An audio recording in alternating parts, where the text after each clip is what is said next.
Aquí Nicaragua libre. A luchar por nuestra patria. ¡Viva el Frente Sandinista de Liberación Nacional! ¡Patria libre!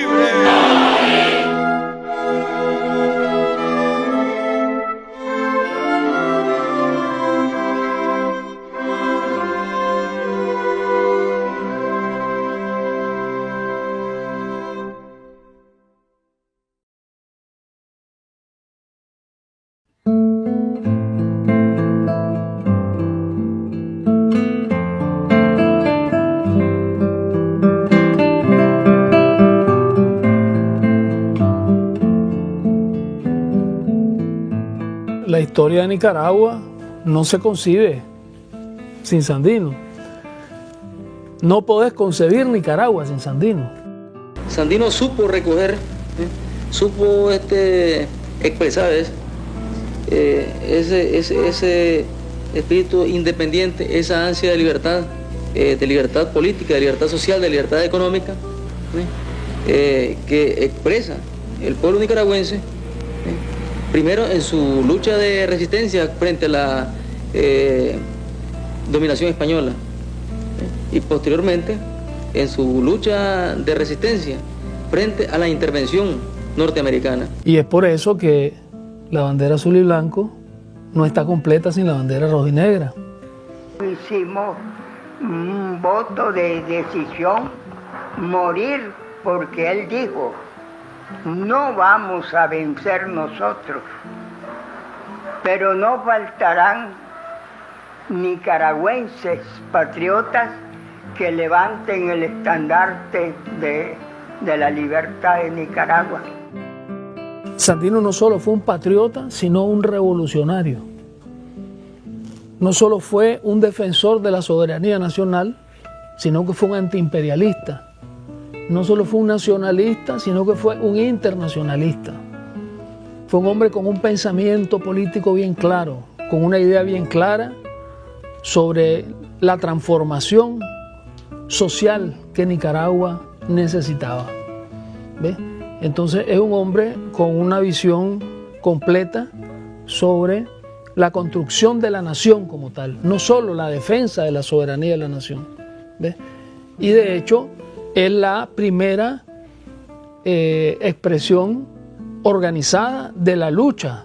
El movimiento que él encabezó fue la primera expresión organizada de la lucha del pueblo nicaragüense en la defensa de sus intereses y de la soberanía de la nación al mismo tiempo.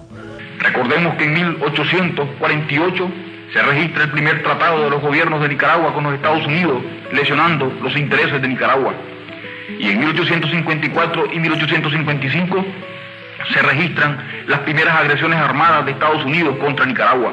Contra las incesantes agresiones yanquis, el pueblo de Nicaragua se ha alzado múltiples veces.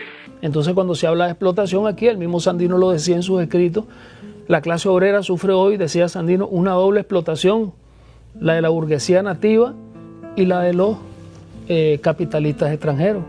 Entonces somos explotados como país y la clase trabajadora de este país explotado es explotada doblemente. Y Sandino luchaba por reivindicar los intereses de esas clases explotadas. Por eso decía también en una de sus frases, que creo que es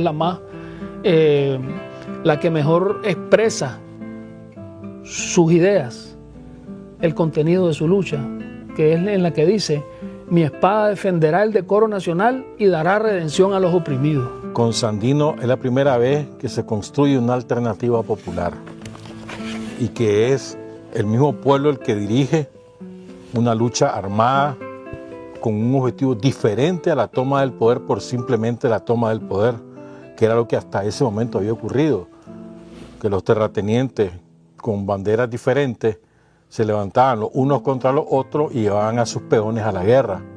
Sandino no, Sandino construye una alternativa desde el seno del pueblo, dirigida por él, que viene del seno del pueblo, y con un contenido diferente, antiimperialista, antiintervencionista y popular, para reivindicar, como decía Carlos, los derechos de la gente. O sea, primera vez en la historia de Nicaragua. ¿Desde cuándo combatió con Sandino? Pues la vez pasada, ya cuando él tomó el convenio. Ya. aquí es del Chipote. Sí, pero no, yo aquí no vine a este campamento. ¿A cuál campamento? Yo estuve en la chispa, en la calma, en la felicidad que le nombraba él ahí a los poblados. ¿Qué edad tenía usted? Estaba como de 14 años.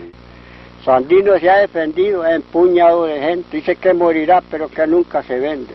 A Sandino lo han perseguido por el aire, tierra y agua y con orgullo ha defendido a su patria Nicaragua. Que se redamen las coplas y apuremos más el vino y brindemos porque viva el valiente de Sandino. Sandino se ha defendido en puñado de gente, dice que morirá pero que nunca se vende. Sandino dijo una vez apretándose las manos, a 10 centavos les vendo cabezas de americanos.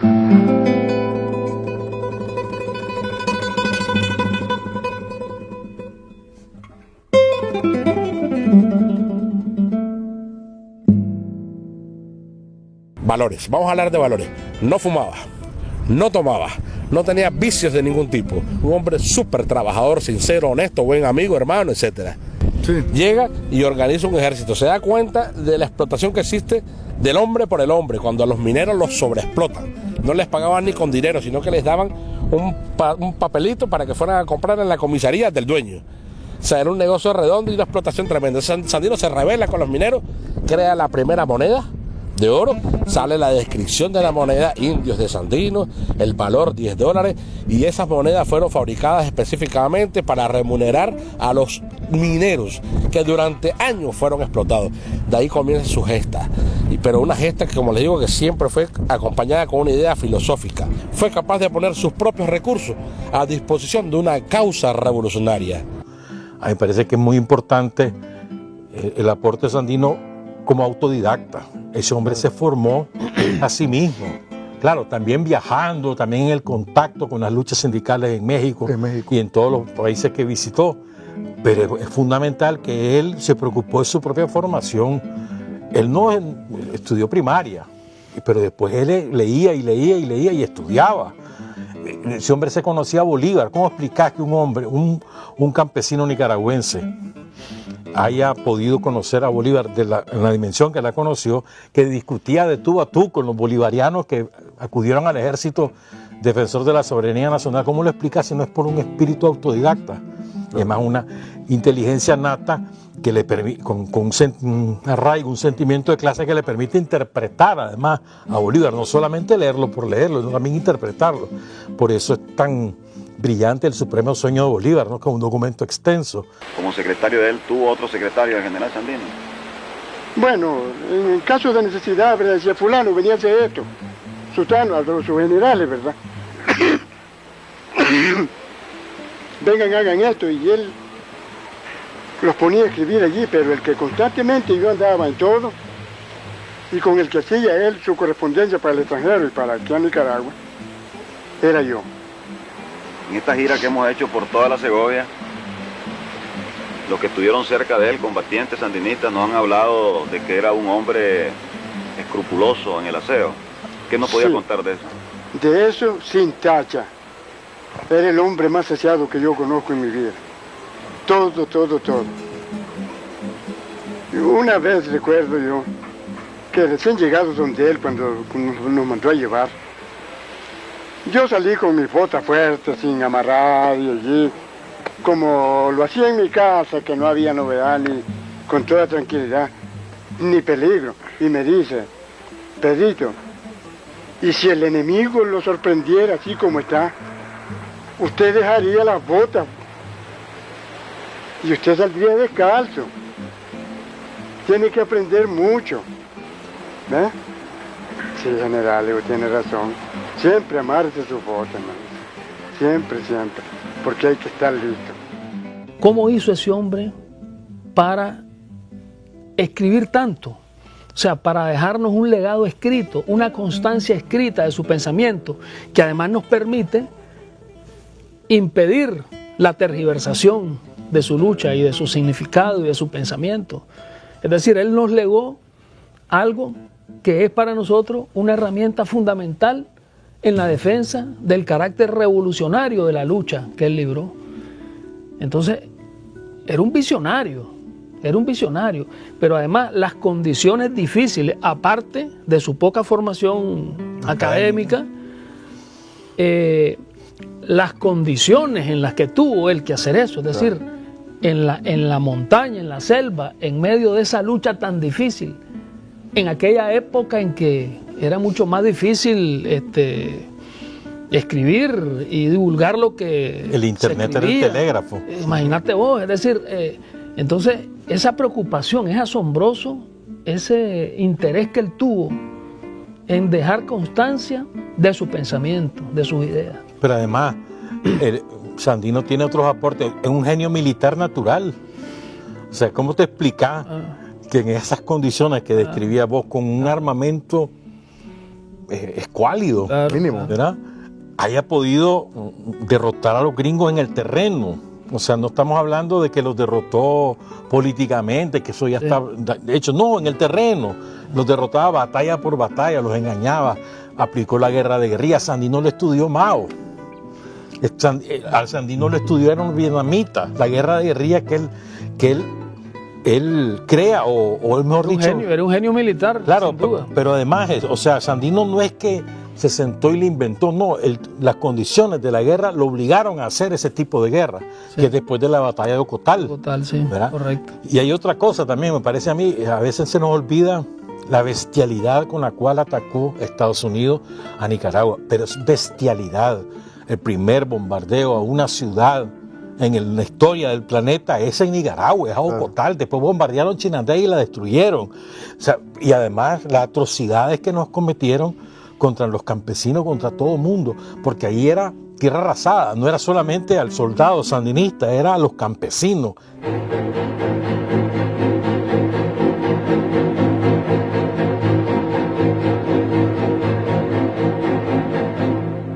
Y después vino José María, se ganó José María Moncada. Este fue el que hizo la intervención de los Estados Unidos. Que no se resistía. 5,000 yankees vinieron a Nicaragua. My name is William Gandol. I am now 77 years old. I was born in New York in the United States of America, of working class parents. I joined the Marine Corps when I was 18 years old and came on the United States ship Ogallala through the Panama Canal to Corinto. Then we started to fight the Sandinistas, which we were told were bandits. And we started to help the conservative forces to try to kill Sandino and his men. We committed many atrocities against the Nicaraguan people. We killed women and children, we killed men, we burned houses, we raped women. I personally took part in rapes of women. One time 19 Marines raped one woman in Managua.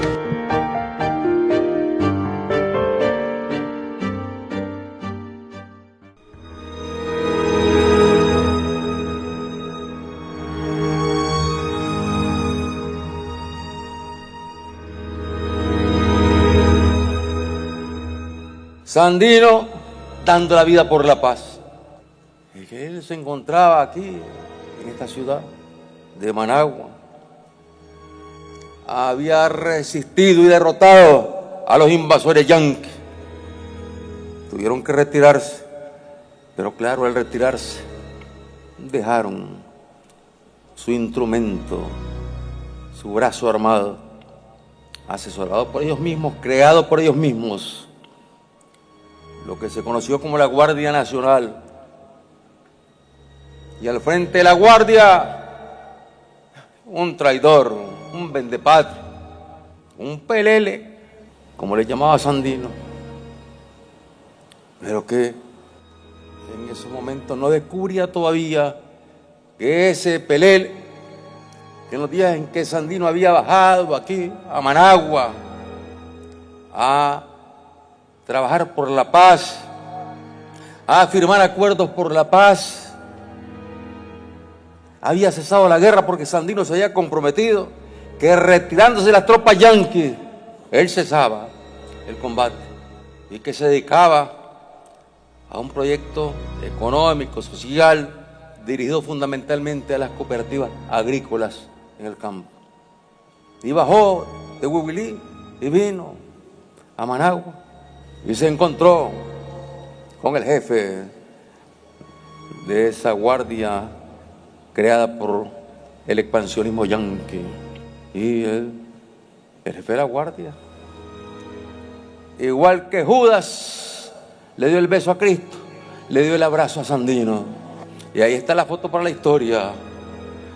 Somoza, jefe de la guardia, hijo del imperio del mal, abrazando a Sandino.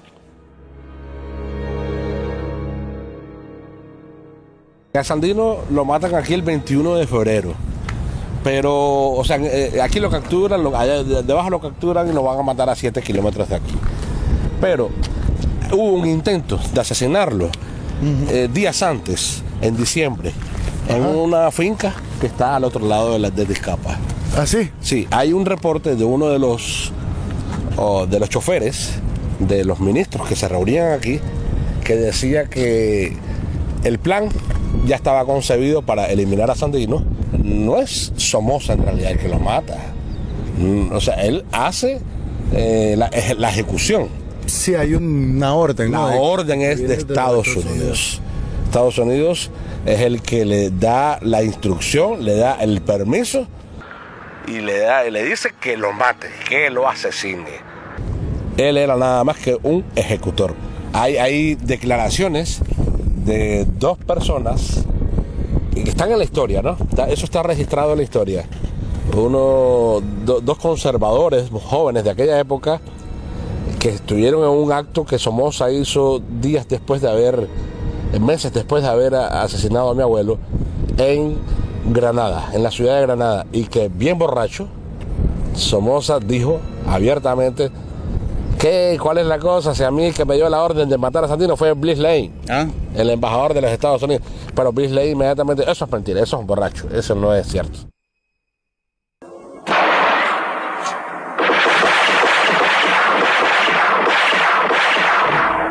Hay un cúmulo de información, casi precisa, casi hecha por ingenieros.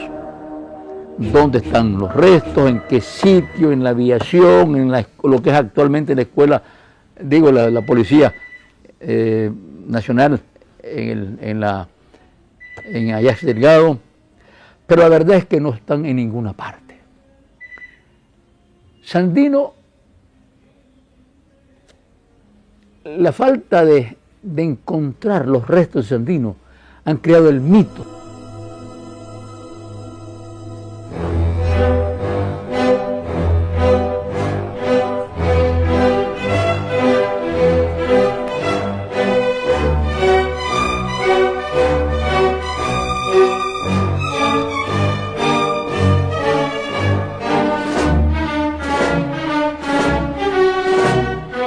Él, ambicioso como era, no podía pronunciarse como aspirante a la presidencia de la República porque la Constitución le prohibía, porque era un militar en servicio activo.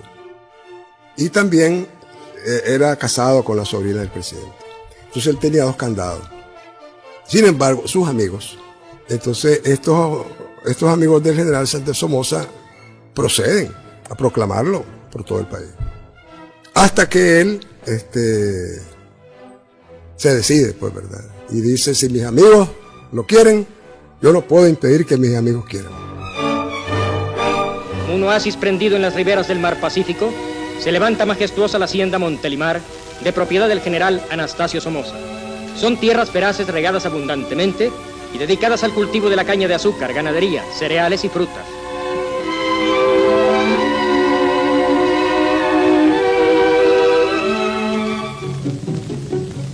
En Montelimar funciona uno de los más grandes ingenios de Centroamérica. Sus modernas maquinarias tienen una capacidad de producción de muchas toneladas diarias. Centenares de obreros trabajan en las diferentes secciones de esta importante refinería. En su organización y fácil funcionamiento ha puesto todo su entusiasmo el general Somoza, que es uno de los hombres más discutidos de América, y su vida sencilla de trabajo contrasta con su renombre extensamente continental. Es muy corriente ver al distinguido personaje nicaragüense confundido entre sus numerosos trabajadores, de los cuales es muy querido porque les da toda clase de consideraciones y no desatiende ninguna de sus necesidades sociales.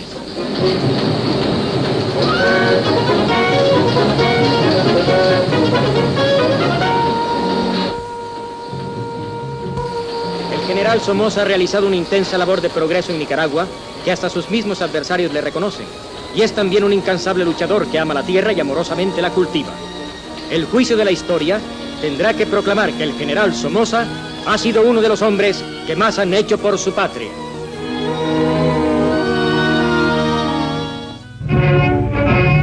Con Somoza, forever.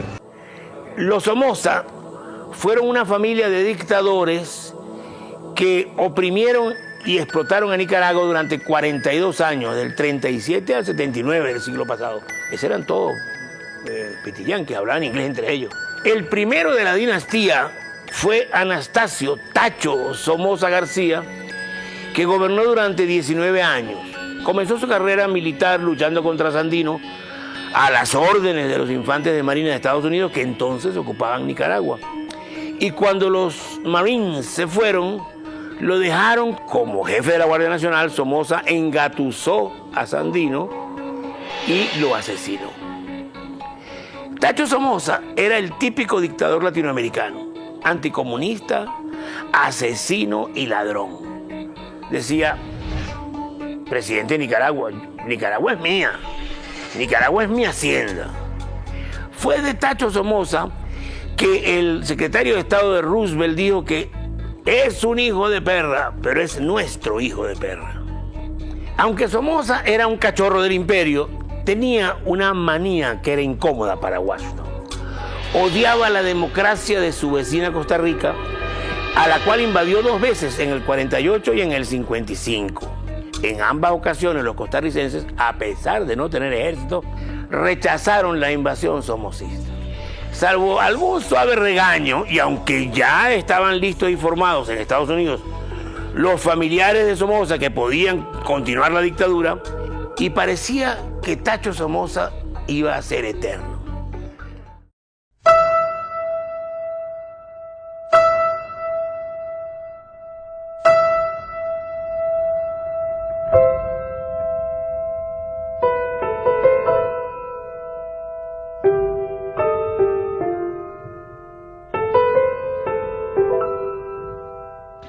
Carta testamento de Rigoberto López Pérez a su madre, San Salvador, septiembre 4 de 1956. Señora Soledad López, León, Nicaragua, mi querida madre.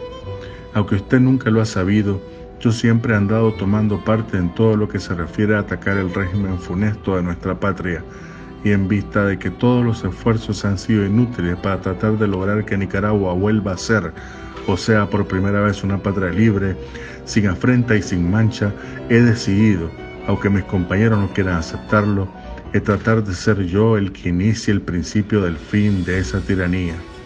Si Dios quiere que perezca en mi intento, no quiero que se culpe a nadie absolutamente, pues todo ha sido decisión mía. Lo mío no ha sido un sacrificio, sino un deber que espero haber cumplido. Si usted toma las cosas como yo las deseo, le digo que me sentiré feliz. Así que nada de tristeza, que el deber que se cumple con la patria es la mayor satisfacción que se debe llevarse un hombre de bien como yo he tratado de serlo. Si toma las cosas con serenidad y con la idea absoluta de que he cumplido con mi más alto deber de nicaragüense, le estaré muy agradecido. Su hijo, que siempre le quiso mucho, Rigoberto López Pérez. En una fiesta electoral en la ciudad de León, Somoza bailó por última vez el mambo Caballo Negro de Pérez Prado, cuya letra solo dice: caballo, tienes la cola, cola, caballo negro, tienes la cola, cola. Letra que iba a ser premonitora. Caballo negro, tú tienes la cola blanca, tú tienes la cola, cola, caballo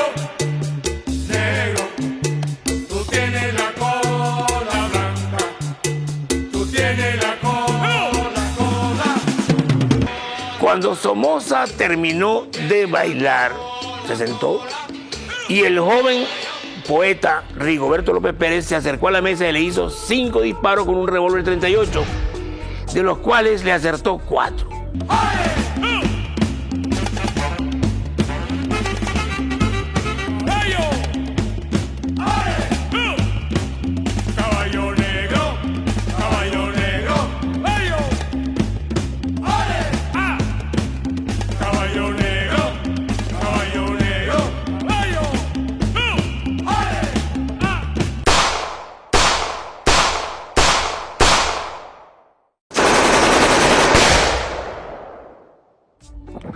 Rigoberto López fue acribillado por los guardaespaldas y Somoza fue trasladado en helicóptero a Managua, la capital.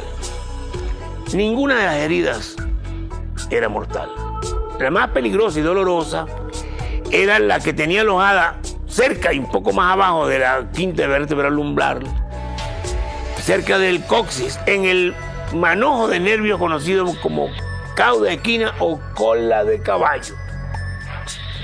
Como en Managua no había ni especialistas ni equipo adecuado para una cirugía lumbar, el presidente Eisenhower le envió sus médicos personales y un avión Constellation que al día siguiente al atentado lo trasladó a Panamá, al hospital de la zona del Canal, que era entonces territorio norteamericano, hasta que falleció el 29 de septiembre del 56, más de una semana después del atentado.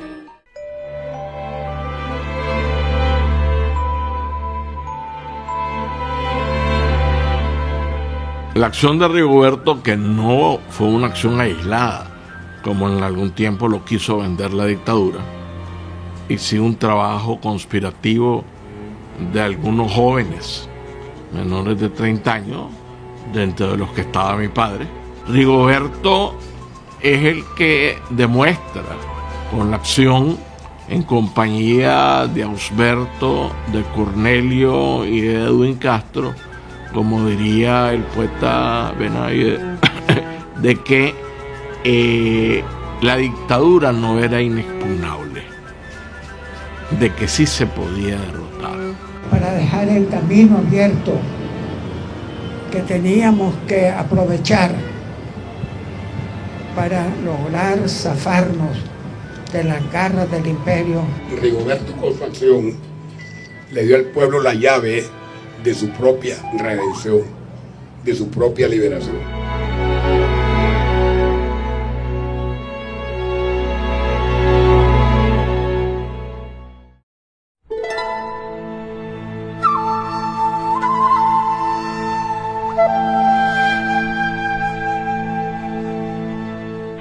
En octubre de 1958, pues, combate en Nicaragua la guerrilla encabezada por un veterano sandinista, el patriarcal Ramón Raudales, quien ofrenda su vida combatiendo valerosamente.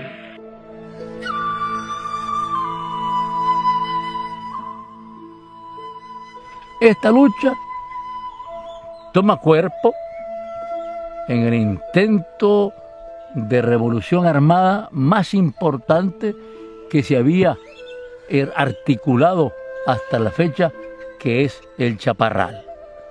En el movimiento del Chaparral, Carlos participa, y es el Chaparral el que ubica a Carlos en la primera línea, no solamente del análisis de las causas del fracaso, sino principalmente de la reconstrucción del movimiento.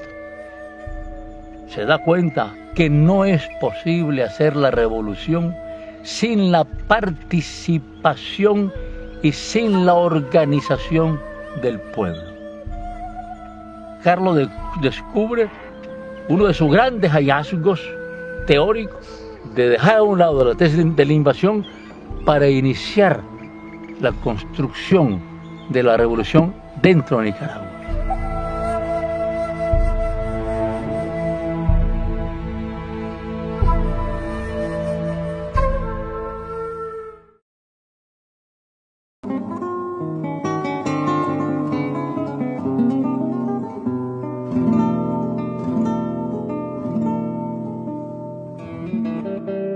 Yo conocí a Carlos un día que Él iba con su madre y yo con la mía. Y ambas eran amigas. Entonces yo miré un muchacho con una candela, con motivos dorados, que iba a entrar a hacer la primera comunión.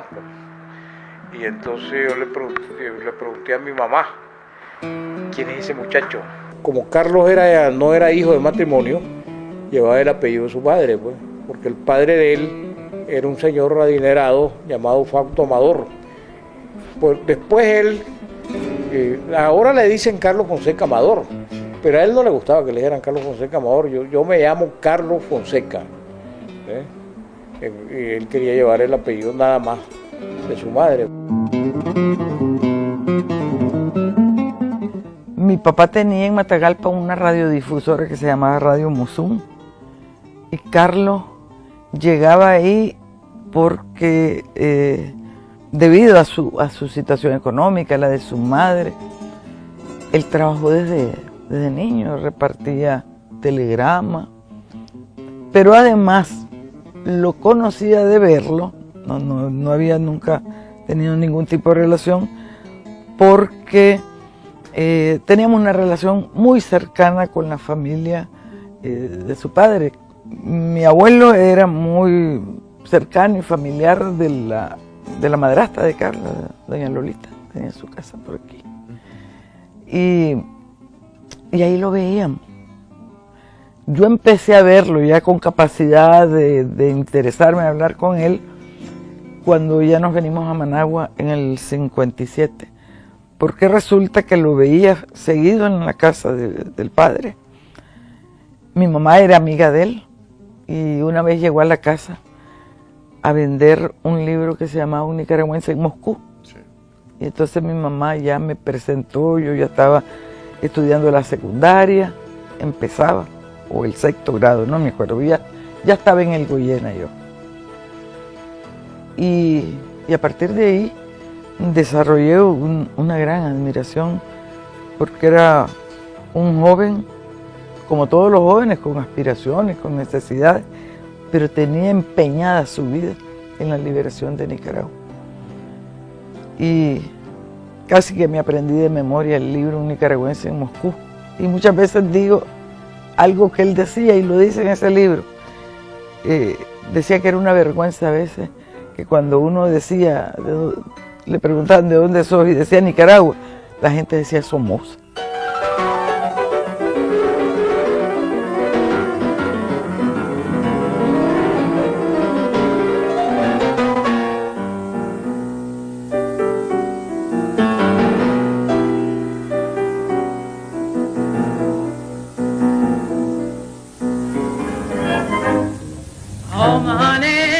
Oh my honey, you better hurry and let's go down there. Ain't you going to that little man, ragging me the man? Oh honey, let me take you to Alexander, grandstand, brass band.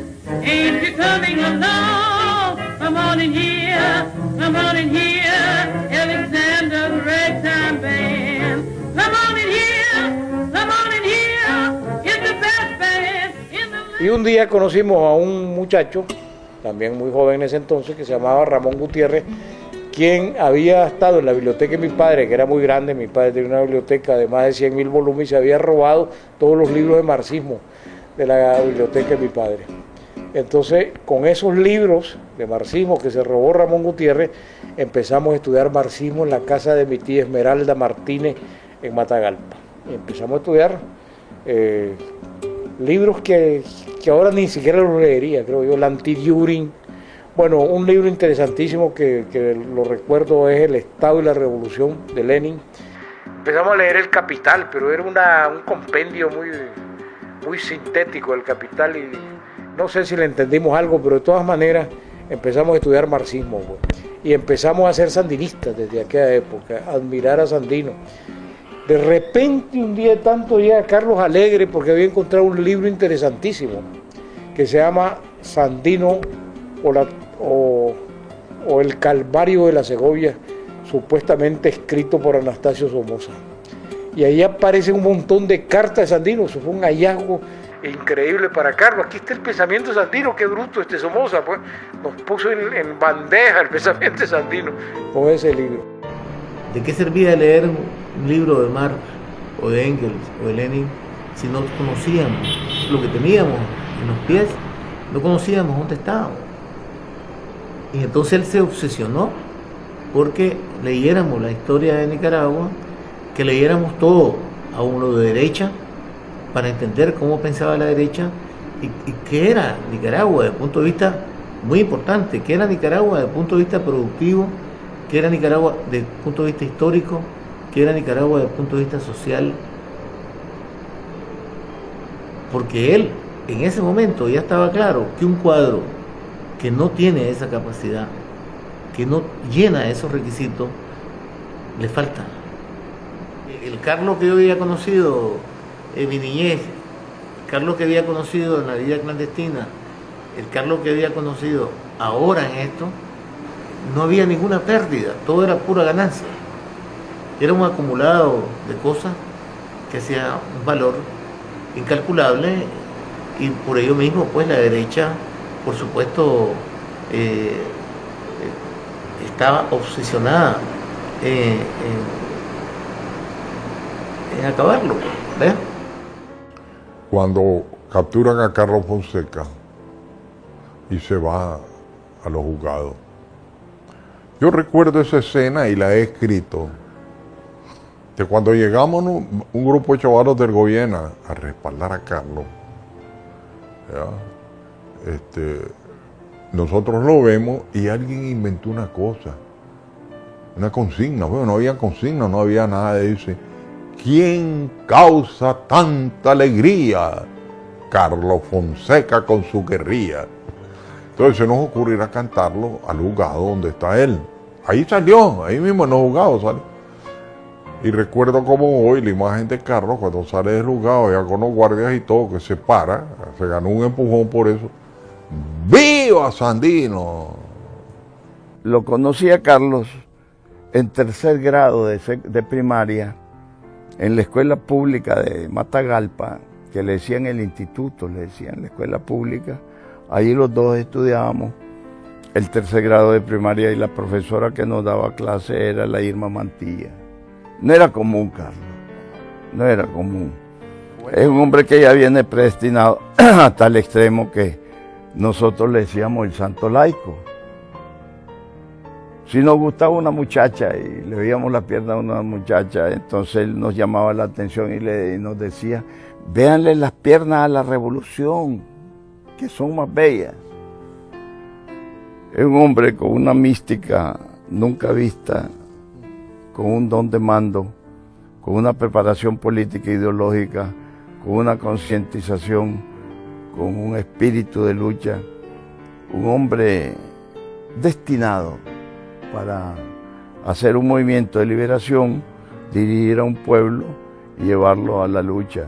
Y nos llevó a la lucha y fundó la vanguardia de este pueblo, el Frente Sandinista de Liberación Nacional.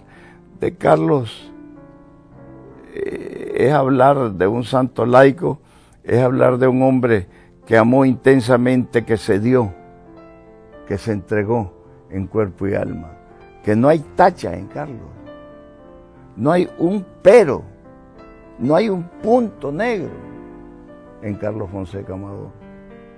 Pero ¿sabes qué? Yo creo que también es muy importante rescatar a Carlos Fonseca como no solamente el continuador de Sandino a la hora de fundar el Frente Sandinista y recuperar su nombre, sino también a la hora de interpretar la historia de Nicaragua y rescatar a Sandino desde un punto de vista revolucionario, no desde el punto de vista simplemente, bueno, Sandino fue un luchador que luchó contra el gobierno. No. Estudiar ese pensamiento y trasladarlo a las nuevas generaciones. Me parece a mí que es fundamental, Carlos, diario de es que todos nosotros... Es que sin Carlos Fonseca no seríamos sandinistas. No seríamos. Ya no existiría el sandinismo, ni existiría, ni Sandino se recordara. Desde el punto de vista revolucionario sería una efeméride, un patriota, una referencia pues, histórica vaga. Pero es que él es el que lo desmenuza, nos lo entrega, nos lo digiere en términos políticos, revolucionarios, y nos dice, mirá lo que era Sandino, mirá qué bonito todo lo que hizo, mirá qué clase de luchador que era, qué consecuente que era, y no nos cuenta, pues, que me parece muy importante. O sea, vos no podés entender a Sandino sin Carlos Fonseca también. Claro. No hay que olvidar de que Carlos había anticipado la tesis de la unidad nacional en el contexto capitalista. Plantear la lucha revolucionaria en el contexto coyuntural del capitalismo. Introducirse en ese contexto para modificarlo desde adentro, para transformarlo, tal como diría Carlos Marx. Nicaragüenses errantes, caminemos hacia el combate. Nicaragua, con el respaldo de Centroamérica, creyó haber vencido a Walker. Es lo cierto que posteriormente se produjeron nuevas agresiones yanquis, y si bien el pueblo de Nicaragua resistió de nuevo, como en la colosal rebelión guerrillera que encabezó Augusto César Sandino, he aquí que ha quedado en vigencia el decreto implantando la esclavitud. Ese esclavo, el campesino de Jinotega, que por su trabajo diario recibe muchas veces solamente maíz con sal. El niño del campo de Matagalpa, que por hambre se le hincha el rostro. El colector de algodón en Chinandega, con su salud y su vida expuesta por el uso irracional que hace el latifundista del insecticida. Ese esclavo, el campesino despojado en Pueblo Nuevo Sur. El habitante del caluroso Acahualinca, que traga agua con excremento. El minero de la costa atlántica, cuyos pulmones son arrebatados por la Gold Mining Company. Esa esclava, la prostituta, explotada por el comandante militar más próximo al burdel. Ese esclavo, el campesino de las comarcas de Ciudad Darío, que no puede contemplar las estrellas a causa de la ceguera nocturna provocada por la deficiencia de proteínas. El estudiante que no puede continuar preparándose porque carece de recursos económicos. El obrero despedido de la fábrica porque osó decir una palabra en son de queja por el pésimo salario. El sacerdote justo amenazado por el obispo. El raterillo que sufre prisión mientras los millonarios malversadores controlan el aparato gubernamental. Solamente con el fuego guerrillero podremos romper las cadenas de esclavos. Solamente con el fuego guerrillero haremos de Nicaragua el hecho de un pueblo libre y el hermano leal de los demás pueblos.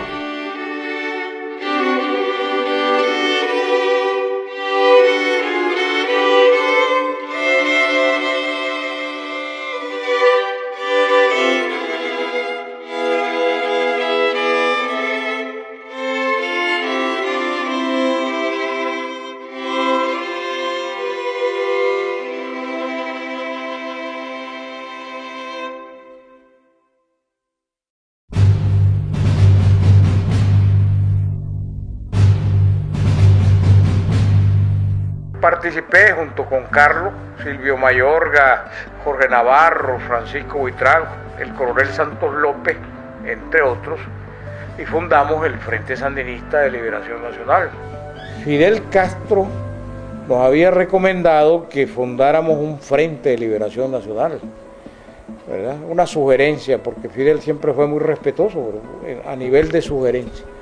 Entonces, con quien había hablado era con Noel Guerrero y con Rodolfo Romero, y ambos, pues, sobre todo Noel Guerrero, porque ya Rodolfo Romero se había apartado en ese momento, planteó que Fidel quería que formáramos un Frente de Liberación Nacional, y discutimos esa posibilidad. Pues entonces Carlos Fonseca opinó que el frente debería llamarse Frente Sandinista de Liberación Nacional.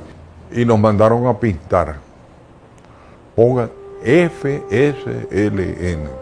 Ahí por Montoya, por el supermercado Mántica, un acto de recuperación económica, y los actores ponen, este es un acto de recuperación económica del FSLN. Por primera vez el pueblo de Nicaragua conoce la sigla en 1963, FSLN, mandado por Carlos Fonseca Maduro. La verdad es que nosotros teníamos la convicción de que aquí iba a triunfar la revolución, pero también teníamos la convicción de que íbamos a morir en el combate, que no íbamos a llegar a verla. Eso era, mucho menos que mi imaginario, Si no me imagino, no se me ocurría pensar no se nos ocurría pensar, diría yo, que íbamos a estar al momento de la victoria, mucho menos que se me ocurriera pensar que íbamos a vivir toda esta larga etapa. Con esa mentalidad libramos la batalla.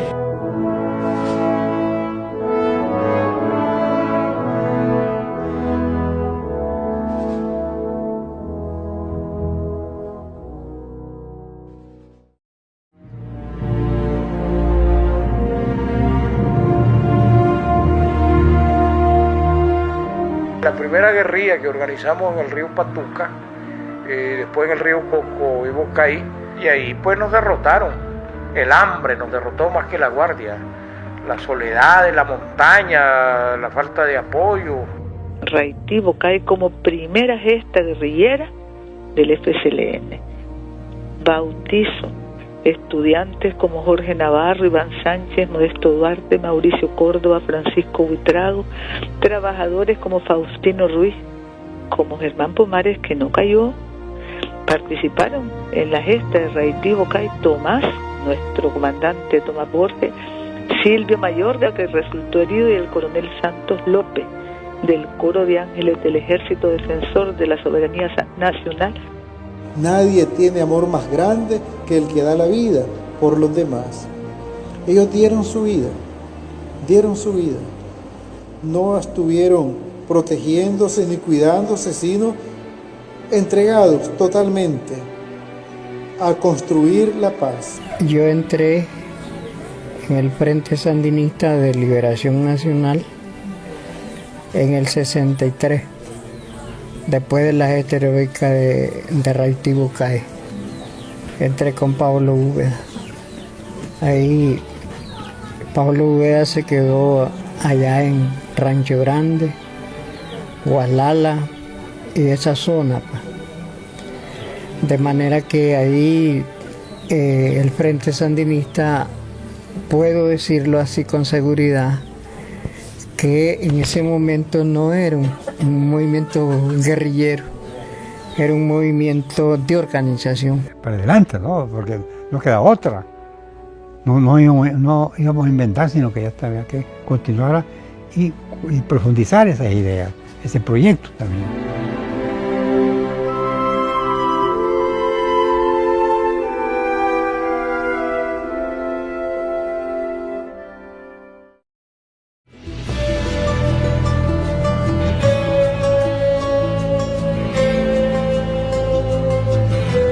El día que vinieron aquí, a este punto, no traían el vaquiano que ellos acostumbraban, sino que se vinieron solos hasta cierta parte y allí agarraron un hombre del camino y era un juez de mesta que agarraron.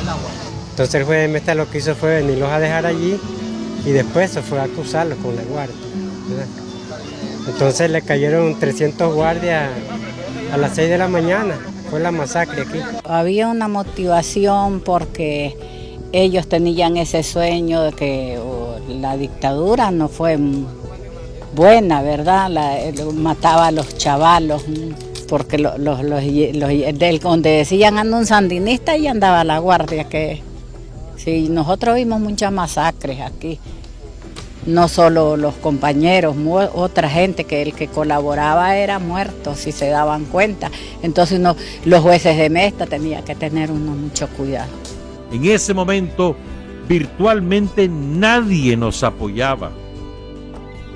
Llegábamos a Managua a golpear las puertas y nadie nos abría. Nos tiraban las puertas en las narices o nos amenazaban con denunciarnos. Había un enorme terror y una gran soledad. Un mérito de Carlos Fonseca es que en medio de aquella soledad casi absoluta, mantuvo la confianza y nos hizo mantener a nosotros la confianza en la victoria final.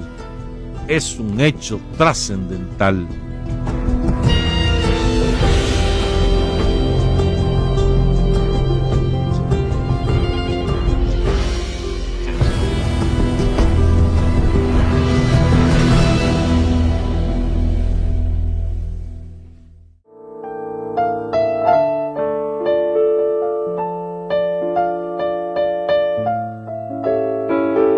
Nosotros empezamos en los sindicatos en 1963, pero de allí empezamos a organizar los sindicatos y de allí sacamos lo mejorcito para la guerrilla. Por eso es que yo cuando voy a hablar del Frente Sandinista, hablo primero de los sindicatos porque de allí salieron los guerrilleros. Los guerrilleros en la montaña, y entonces organizamos La Tronca, El Bijahue, Quililito, Rancho Grande, Cerro Colorado, y organizamos también Yaosca, Guaslala y Bocay. De esa manera me incorporó al frente junto a mi hermano que se llama Jacinto Hernández, ¿verdad? Sí, un héroe. Sí, es un héroe que llegó a ser miembro de la Dirección Nacional del Frente. Y lo incorporamos varios compañeros.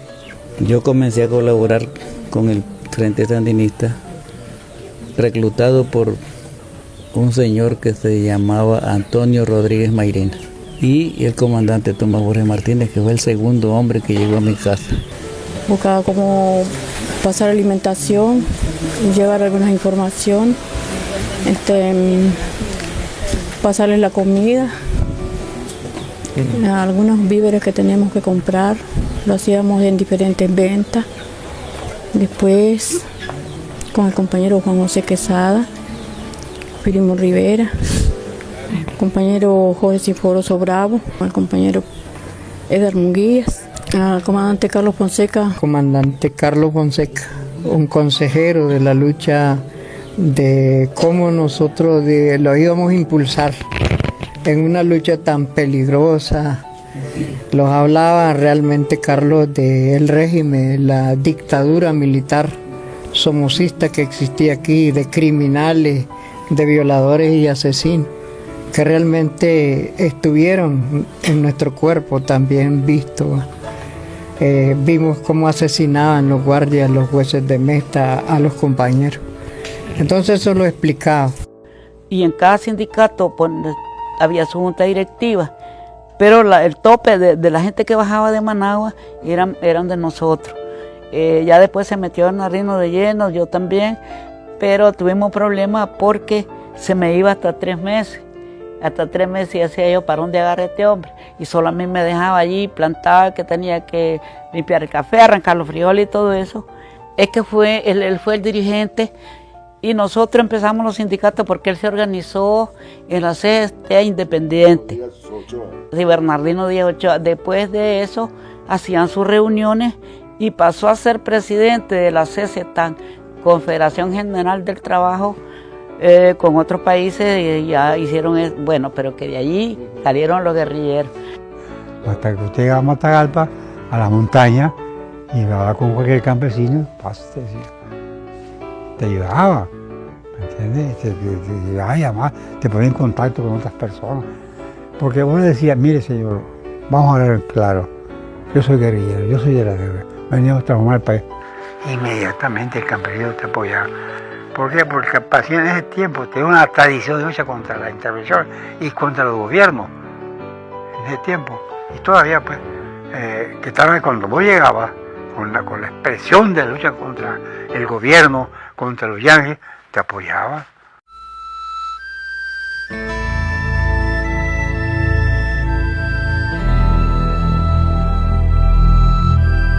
Ya cuando comienzan los preparativos de Bancasán, yo estaba dedicado más bien al trabajo legal. Y me dice que me quede para el trabajo legal, que yo no estoy incluido en la guerrilla.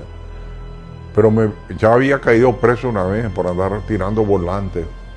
Me habían cogido, ¿no? Y por primera vez sentí los golpes de la guardia.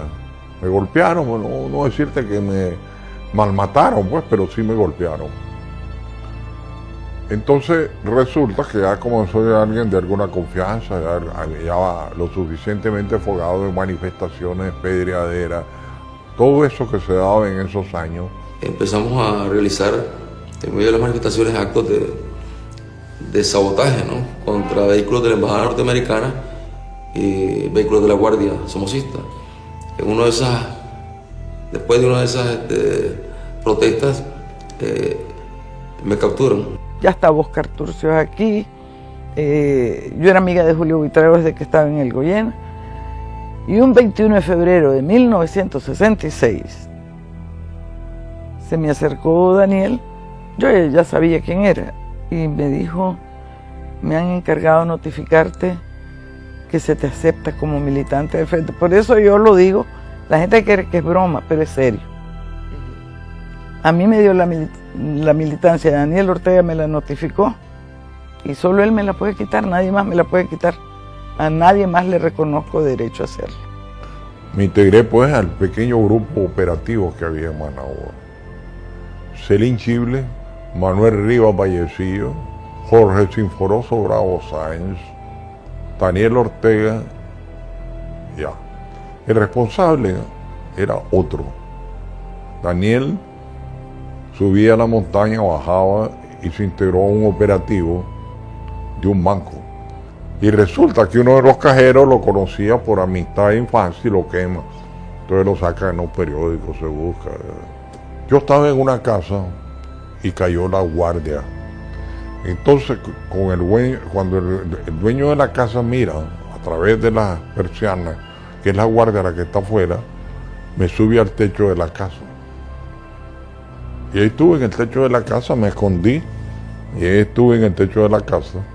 La guardia entró a la casa, revisó toda la casa, no había nada, y se fue. Y yo me quedé ahí en el techo, ahí dormí. En la mañana me bajo a la casa, no hay nadie. Pensé que se habían llevado presa a la familia. Eso es lo que yo pensé, ¿no? Cuando veo venir a Daniel, que entra, anda 2 pistolas, me da una a mí, agarra la otra a él y dice: si está la guardia vigilando aquí, nos volamos verga. Y me sacó de ahí. Me sacó, él me sacó para llevarme ya a una casa cuartel, que era la gente que estaba en el enfrentamiento diario.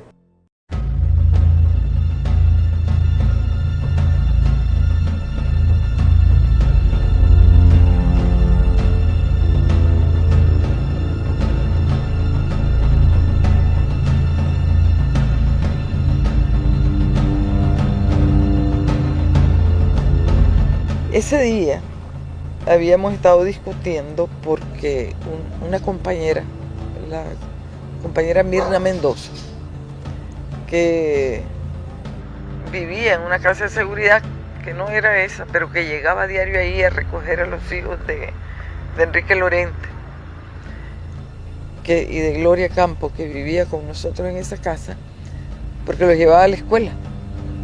Ella es maestra, pero además era compañera de vida de otro militante que ya falleció, Ramón Rizo.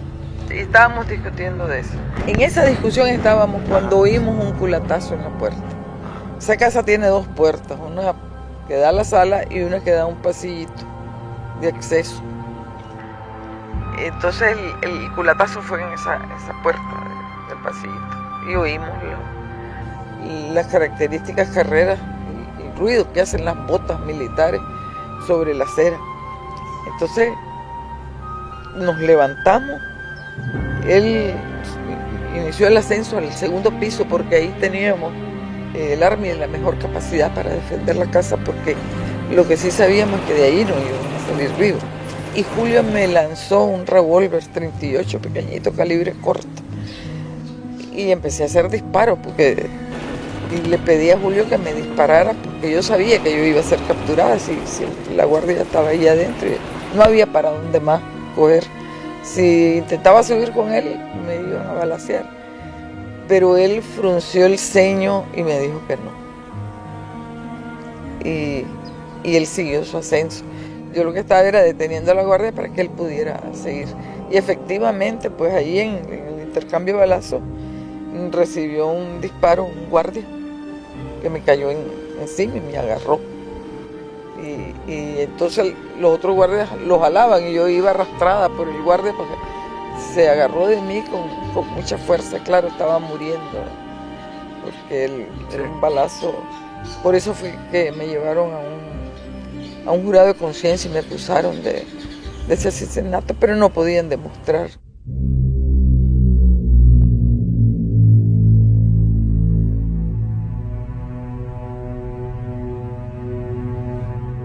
La guardia era muy primitiva en la manera como te aplicaban tormentos. Una cosa para hacerte hablar, golpearte, ponerte choques eléctricos, qué sé yo, qué cuando. El resultado era que después de 3 días de eso, si vos aguantabas, ya no te podían tocar ni un pedazo porque te podían hasta matar, porque efectivamente hubo gente que mataron ahí. Golpizas, rajadas de cabeza, puñetazos y golpes eléctricos. Eso era fundamentalmente. Ahí me dejaron en una situación tal de que igual a los 3 días decidieron no tocarme más. Y me mandaron a reparar con médicos militares, ando con costuras en la ceja, me quebraron la nariz, ¿no? Me quebraron las costillas.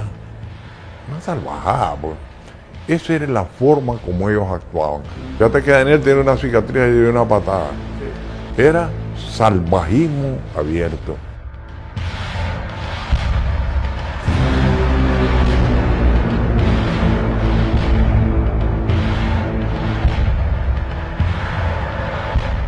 Si te da a pensar por el temor, estás derrotado. Entonces, bueno, prevalece más. Frente al temor, frente al miedo, bueno, surge ahí el valor, el compromiso, y eso te permite enfrentarte incluso a la tortura, pues, porque de ahí fuimos a la tortura y lo que era llegar por primera vez a la presidencial. O sea, cuando nos llevaban esos vehículos de la seguridad de Somoza y íbamos subiendo la loma, trepándose la curva, en ese momento uno va lleno realmente de un temor. Dice, bueno, ahora me viene la tortura, me pueden matar. Entonces sabíamos lo que era la dictadura de Somoza. Y llega el momento de enfrentarte a los verdugos, ¿sí? Que te empiezan, pero eso también te va llenando de rabia. El hecho de te sentirte ahí impotente, que te están agrediendo, que te están humillando, que te están pateando, que te están golpeando, eso también te llena de rabia y te da fuerza para resistir. Me rompieron todos los nervios intercostales. Eso duele más que una... ¿Cómo es eso? Con golpes. Ajá. Me daban golpes, yo no sé con qué porque no veía, pero yo sentía que era una cosa plana, como una guanteleta. Y en algún momento un guardia dijo, ¿y por qué no han revisado a esta tal por cual? A lo mejor no es mujer, a lo mejor es hombre. Y me trataron y me introdujeron las manos en la vagina buscando, según ellos, mis testículos. Y lo que más les extrañaba era que yo no lloraba. Y a cada rato me metían las manos debajo de la capucha para ver por qué yo no lloraba. Me ponían, por ejemplo, totalmente desnuda, me aplicaron picana eléctrica en los pezones, en el recto. Con el aire acondicionado durante 1 mes o más. Y ahí me torturaron. Me pusieron una capucha y me la pusieron durante 9 meses. Entonces ahí nos montaron los vehículos, nos sentaron en los vehículos, nos amarraron, nos pusieron unas piedras enormes aquí en las piernas, nos traían en cuclillas y nos venían golpeando. O sea, nos traían amarrados y además nos venían golpeando. Y luego empezaron a recoger basura en el camino, ya que las comiéramos. Y si no queríamos comerlas, nos agarraban la cabeza a golpearla contra las piedras. Fue como desbaratarnos la dentadura, la cara, ¿no? Y recuerdo que uno de los compañeros vomitó, Edmundo Pérez. O sea, no aguantó y vomitó. Entonces lo hicieron comerse los vómitos. Sí, una cosa terrible, ¿verdad? Terrible.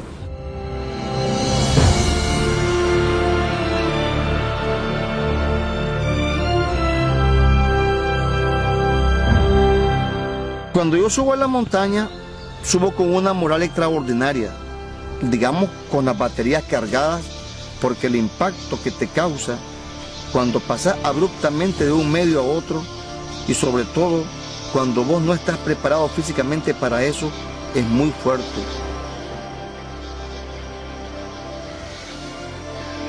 Yo diría que no estábamos preparados ni psíquicamente para eso, porque a pesar de que habíamos leído el diario del Che, escrito sobre Vietnam, sobre la Revolución China, una serie de relatos, de trabajos sobre los movimientos guerrilleros de América Latina y de otros lugares, la idea que teníamos era muy general. No sabíamos lo que era en concreto eso.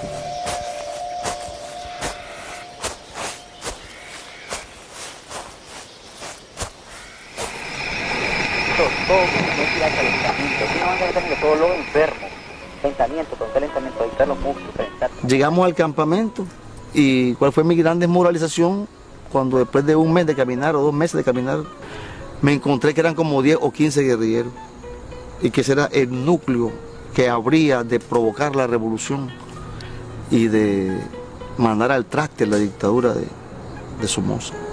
Comer, beber, ¿no? Los animales también comen, también beben. Bueno, ¿qué nos diferencia de los animales? Si aquí trazamos una raya y aquí se va lo animal y aquí se va lo humano, ¿qué es lo que te va haciendo? Que vaya siendo cada vez más humano y cada vez menos animal. Yo y el grupo de compañeros pensamos que lo que te hacía cada vez más humano es la capacidad de amar, la capacidad de negarte a vos mismo para dársela a los demás.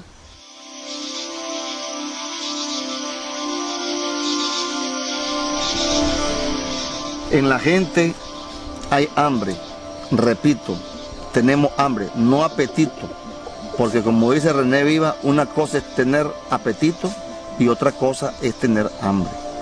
El hambre es la necesidad más vital del hombre, no es la vivienda, el techo, no es la salud o la educación, es la comida, la alimentación, no es ni siquiera el sexo. El instinto más primitivo del hombre es comer.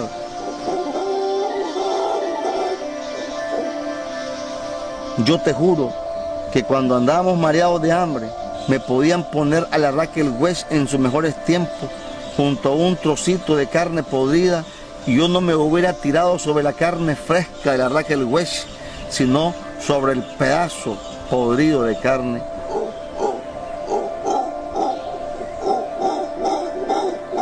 Matar un mono o pelarlo era feo, porque sin cabeza, sin las manos y los pies pelados, se parece a un niño, es como que te comas a un niño tierno. De remate me sale justamente en ese instante una mona con su monito. Entonces fíjate, yo titubeo cuando estoy colocándome para disparar.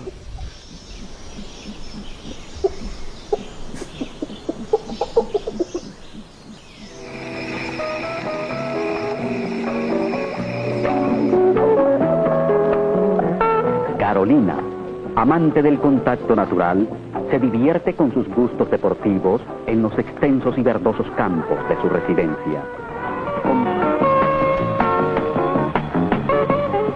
Los padres de los novios, general Anastasio Somoza de Baile y don Alfredo Urcullo, alternan un instante con la feliz pareja después del formal compromiso. Los novios fueron objeto de congratulación.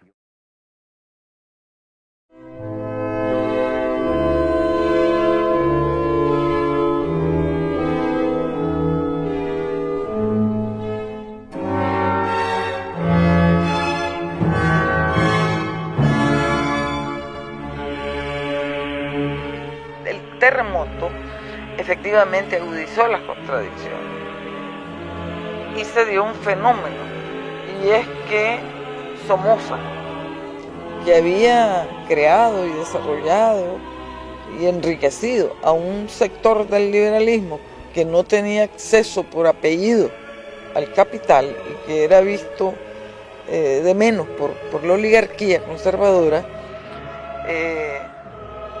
jamás había invadido el sector económico de la construcción.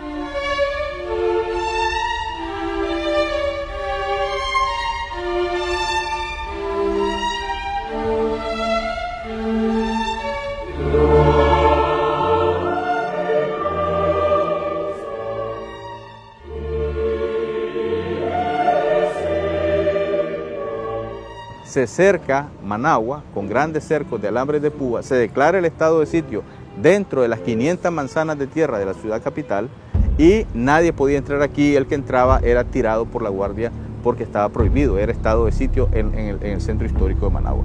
Esto debido a la ambición de Somoza de querer hacer del terremoto un gran negocio. De tal manera que los managuas se desesperaron porque ya no tenían dónde trabajar ni dónde, y comenzaron a construir donde podían.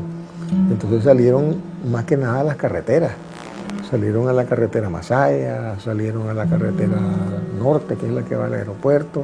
Pero bueno, es otra época que no volverán, y los que no tuvieron la oportunidad de vivirla, pues no van a poder disfrutarlo de lo que fue la Managua anterior a 1972.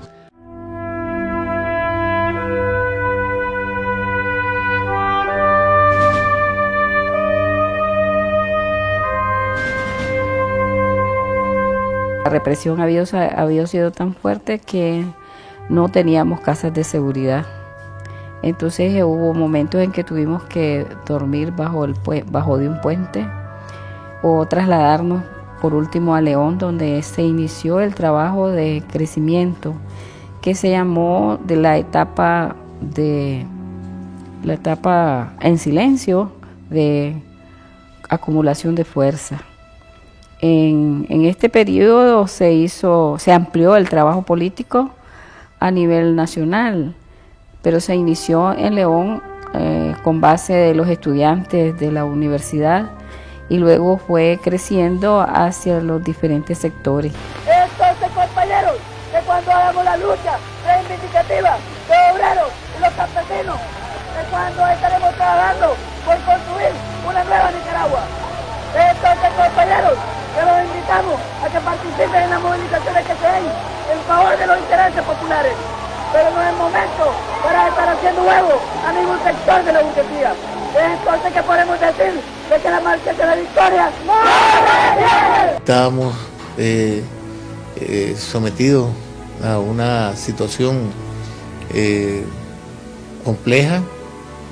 Por un lado teníamos la situación de la lucha en la montaña y teníamos la necesidad de seguir avanzando en términos más fuertes. Y empezaron la larga cadena de huelgas de hambre que tuvimos. Esas huelgas de hambre tienen un significado muy importante dentro de la lucha revolucionaria nicaragüense. Nosotros estábamos claros que cada huelga de hambre estremecía el país, en el sentido de que levantaba manifestaciones, tomas de iglesias, tomas de locales, el respaldo a los presos políticos. Nosotros nos condenaron, a mí, a Jacinto Suárez, 27 años. Siempre esa esperanza nos marcó a todos los compañeros. Nunca, no nos quejamos, pues estábamos presos. Yo estaba con Jacinto 27 años y nosotros no pensábamos en eso, sino en que íbamos a triunfar. Todo este periodo, hasta 1974, fue un fuerte trabajo político, militar, de creación de escuelas militares también, de preparación de los cuadros, y culminamos con el 1974, en que se planificó una acción de gran envergadura para romper el silencio en que se había estado trabajando.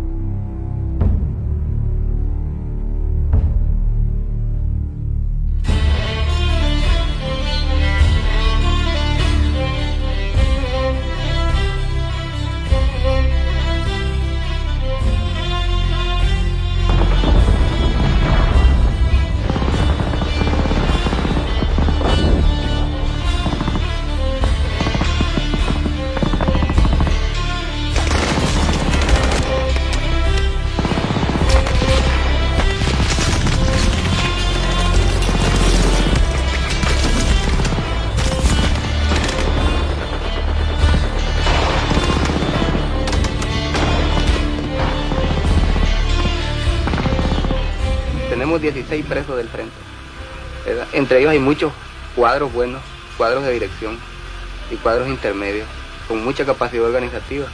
Por eso se organiza lo que se conoció el mundo como la operación del 27 de diciembre.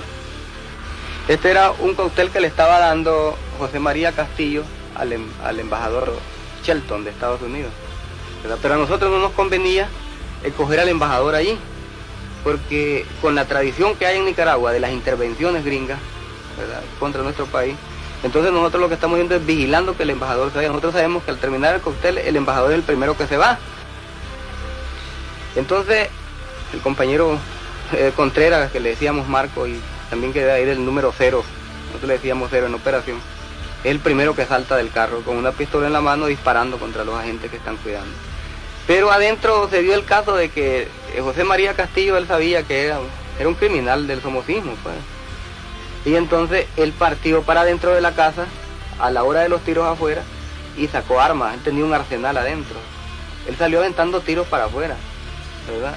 Y nos hirió un compañero, bueno, entonces otro compañero lo tiró. Se da un pequeño combate ahí, ellos se quieren meter a la casa y nosotros comenzamos a defender la casa.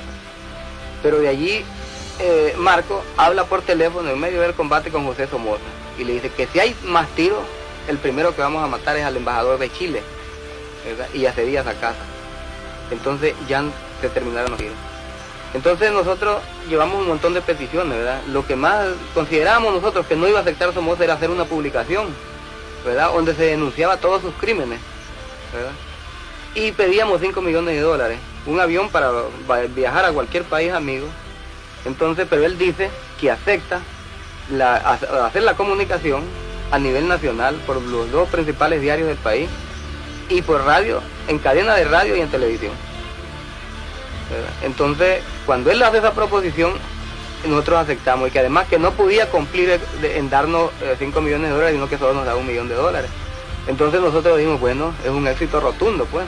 Aceptó lo que más necesitábamos nosotros, que era la publicación. Y nos entregan a los 16 presos, ¿verdad? Entre ellos hay 2 compañeros miembros de Dirección Nacional, que es José Benito Escobar y Daniel Ortega Saavedra. Entonces viajamos con todo, $1 millón, la publicación y todos los presos.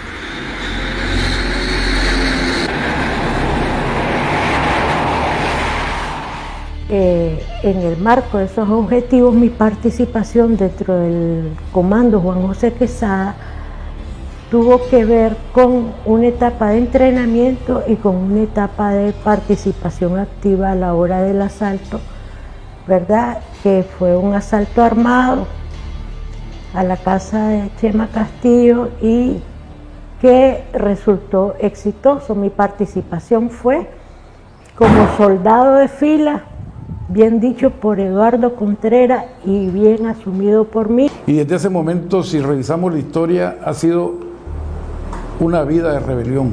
Llegamos a esta acción del 27 de diciembre, efectivamente yo soy uno de los participantes en ella.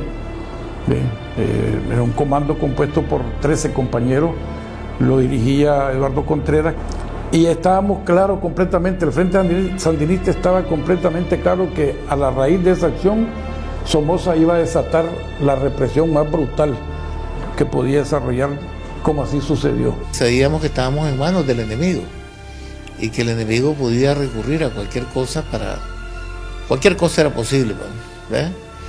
De tal manera pues que fueron momentos de mucha tensión, pero incluso cuando nosotros salimos de la cárcel Modelo, no supimos nada hasta que llegamos al aeropuerto. Es decir, una operación que no era complicada para el enemigo porque la Modelo de Tipitapa al aeropuerto de un paso. Fue una cosa indescriptible cuando nos encontramos con los compañeros del comando, ¿verdad? Con los compañeros que habían retomado las banderas nuestras, ¿verdad? Y estaban ahí presentes. Y sobre todo había un profundo sentimiento, ¿verdad? De que la lucha continuaba, que la lucha seguía, ¿verdad? Que nunca habíamos perdido la fe. Y nosotros pudimos ver ya cuando íbamos para el aeropuerto cómo el pueblo nicaragüense se rompió el miedo, se tiró a las calles, seguía el bus donde iban los componentes del comando, iban los garantes de la acción. La gente se tiró a la calle ya sin miedo, ya podía expresarse lo que no había sucedido en otras acciones, pues, y eso significó un avance y una seguridad que nosotros habíamos elaborado en todo este tiempo. Porque demostró con el asalto a Chema Castillo que el frente estaba vivo, que existía el frente, que tenía fuerzas para seguir la lucha, porque nunca pensamos nosotros que la lucha se terminaba o que claudicaba. El Frente Sandinista, como una organización de vanguardia de la sociedad y con un pensamiento también de vanguardia, desde sus inicios tuvo la claridad y la sabiduría de nuestros dirigentes de que la mujer jugara un papel, que estuviera presente y que juega un papel en la sociedad. Por el hecho de que liberamos a esas personalidades, entre ellas el comandante Daniel Ortega Saavedra, se dio a conocer al pueblo de Nicaragua que el Frente Sandinista, aparte de lo que el pueblo ya conocía, era una organización fuerte, exitosa, capaz de llevar al triunfo en la lucha contra Somoza, que se perpetró 5 años después, ¿verdad?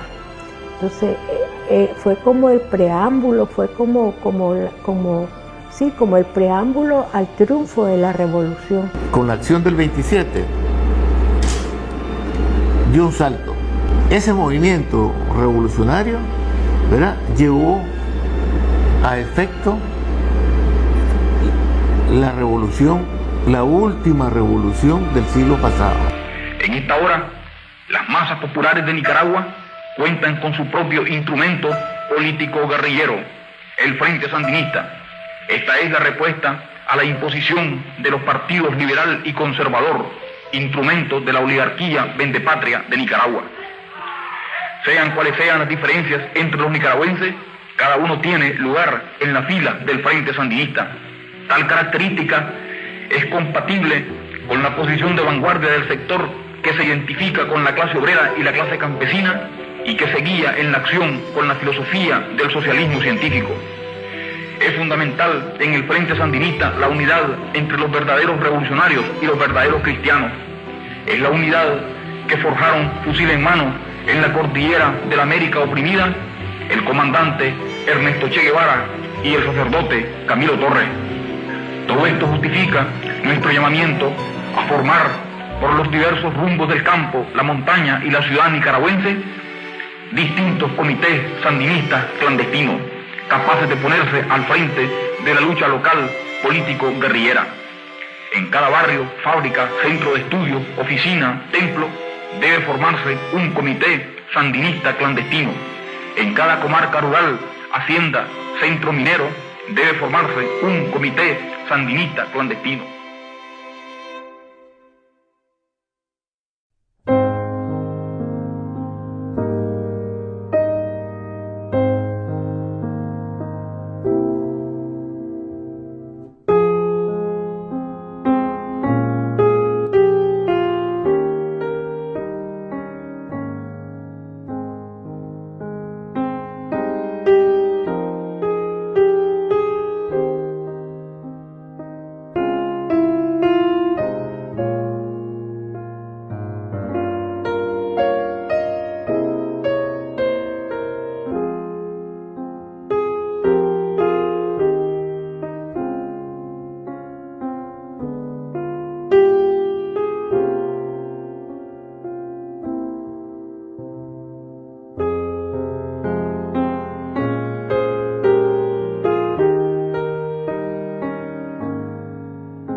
salada.